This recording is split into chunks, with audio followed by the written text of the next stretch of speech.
And now for the thrilling conclusion to work and energy. So, previously we mentioned that work was, that's not what I'm looking for. That's what I'm looking for.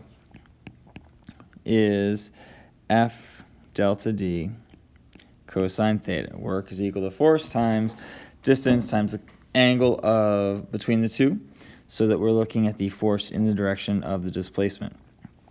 Today we're going to talk about energy, which is defined as the ability to do work or cause change. So right off the bat, we see that there is this tie-in, this connection between work and energy.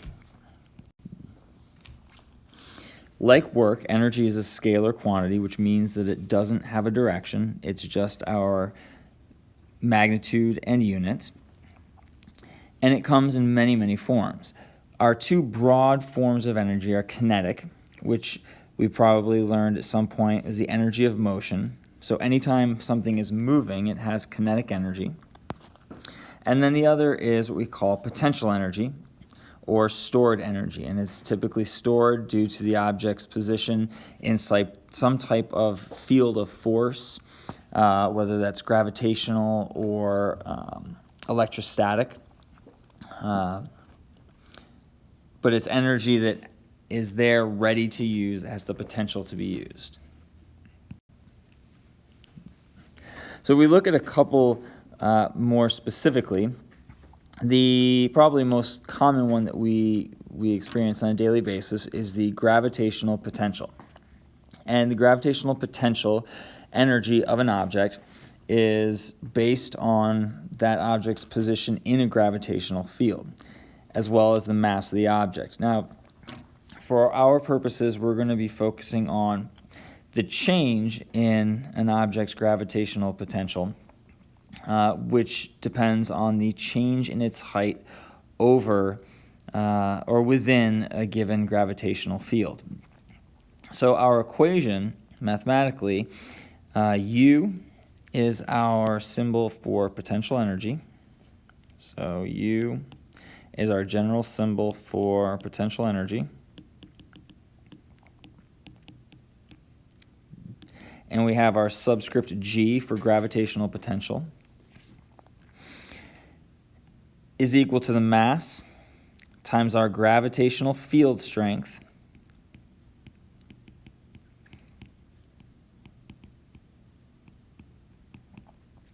times the change in position within that gravitational field. And so a couple things to recognize here. And one thing to actually notice, maybe we'll notice that this equation right here, or this portion of the equation, is the same way that we calculate the force of gravity. But again, this G is planet specific or gravitational field specific. So for Earth, the gravitational field strength is 9.8, but for something like the Moon or Jupiter or Mars or Neptune, it's going to be something very different. And then this delta Y is the change in height or the change in vertical position.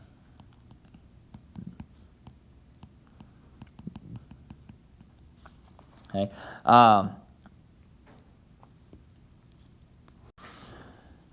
With this, the change in position is important because we're really focusing on the change in energy. And again, this kind of ties back to our discussions on frames of reference and setting specific frames of reference. I can do the same thing with my gravitational potential. If I say that this is my zero gravitational potential energy position, then if I raise it up, I'm going to add or have a positive gravitational potential energy.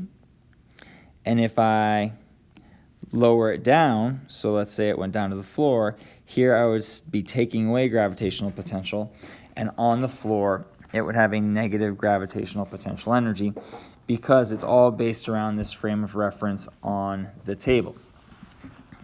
If instead I set my zero position as here, 0, gravitational potential, and then I were to raise it up to this height, to table height, I would have some positive gravitational potential, excuse me, and if I were to raise it up to this same height, I would have some positive, twice as much gravitational potential. But what it's important to understand is that the change in gravitational potential energy for both of these is going to be exactly the same. If I go up, it's going to be a positive delta UG. If I go down, it's going to be a negative delta UG. And the magnitude of that change is going to be the same regardless of what my frame of reference is. Then we have elastic potential energy. And elastic potential energy is energy that's stored in a spring or some type of elastic material when we compress it or stretch it. And our equation, and actually, so we should have US, there should be an S there. US is equal to 1/2 kx squared. And K, just like with our previous equations, K is our spring constant, and you'll hopefully recall that force is equal to negative Kx. This is our Hooke's law relationship.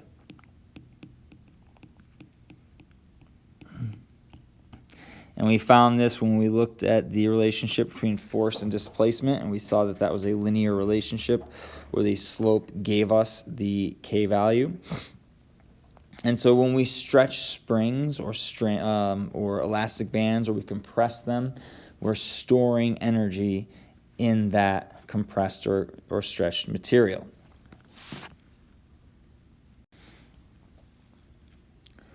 Then we have kinetic.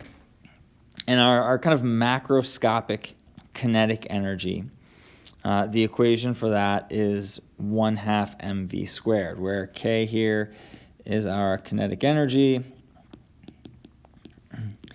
m is the mass, and v, of course, is the velocity.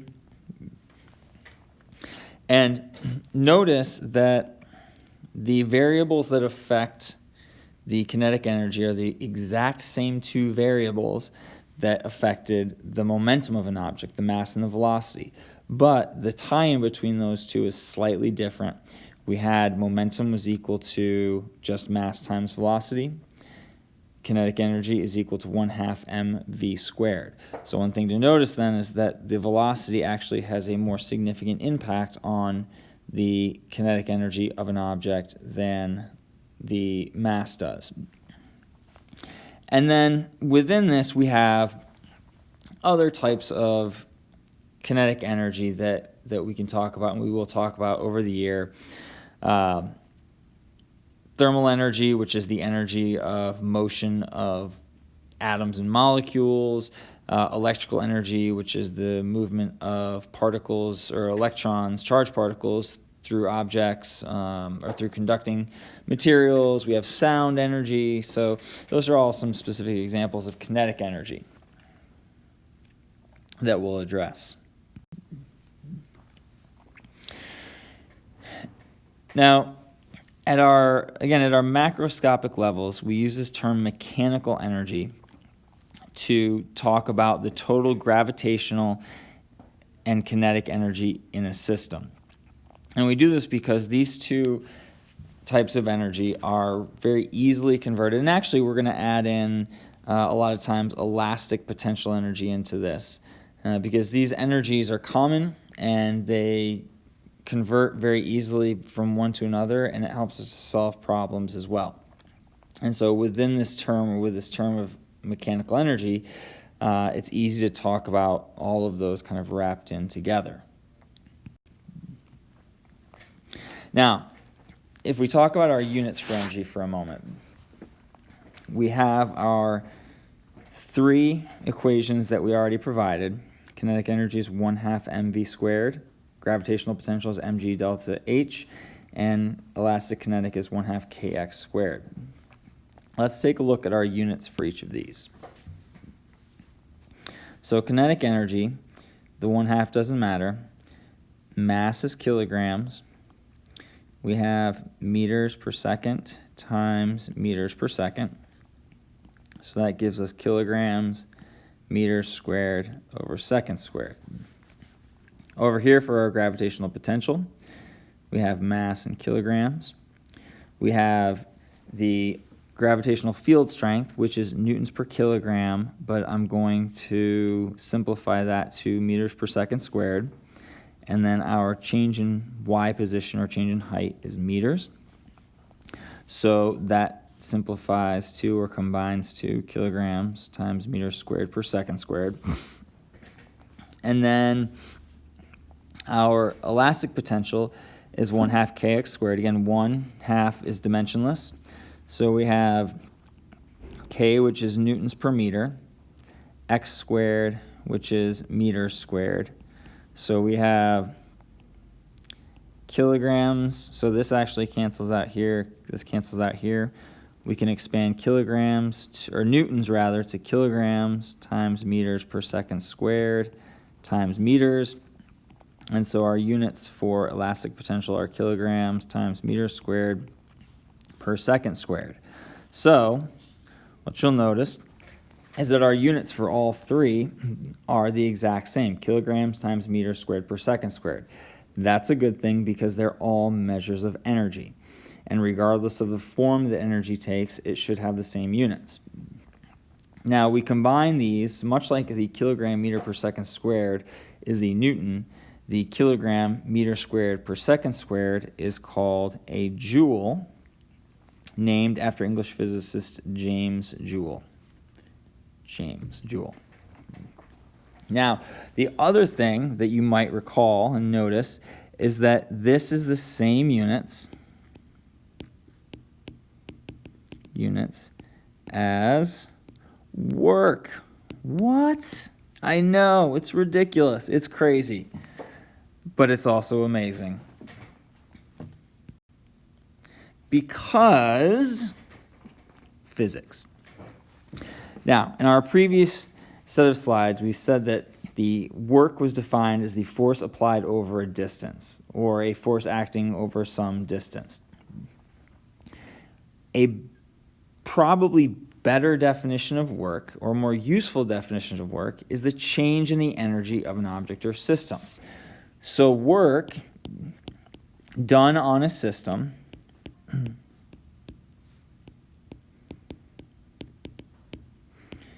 is equal to the change in energy, say delta E, of the system. Now, when viewed in that light, it makes sense that the work and the energy should have the same units. Work is the change in energy, just like the change in any value has to have the same units as that value. If you're talking about the change in temperature from 70 degrees Celsius to 100 degrees Celsius, the change is 30 degrees Celsius, same units. So it's a good thing that they have the same units.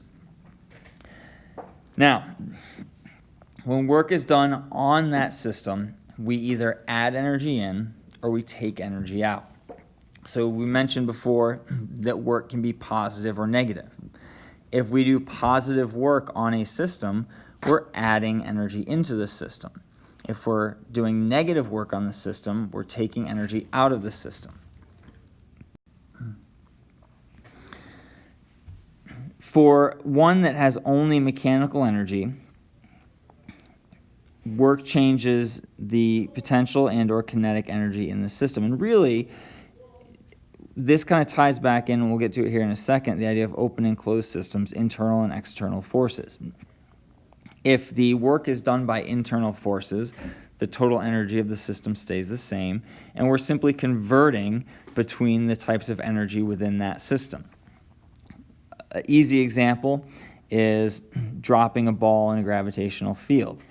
You're doing work on the system, you're converting potential energy to kinetic energy, but the total energy of the system remains the same. Okay?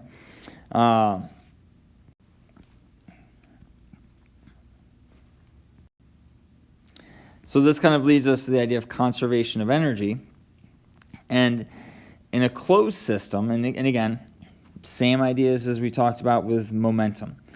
Closed systems versus open systems. External forces versus internal forces. In a closed system, the total energy of the system doesn't change. The most typical or the most common way that we have energy within a system change, though, that most common external force is friction. And it could be fluid friction, so like air resistance, or it could be regular old friction between two surfaces. And this friction creates waste energy.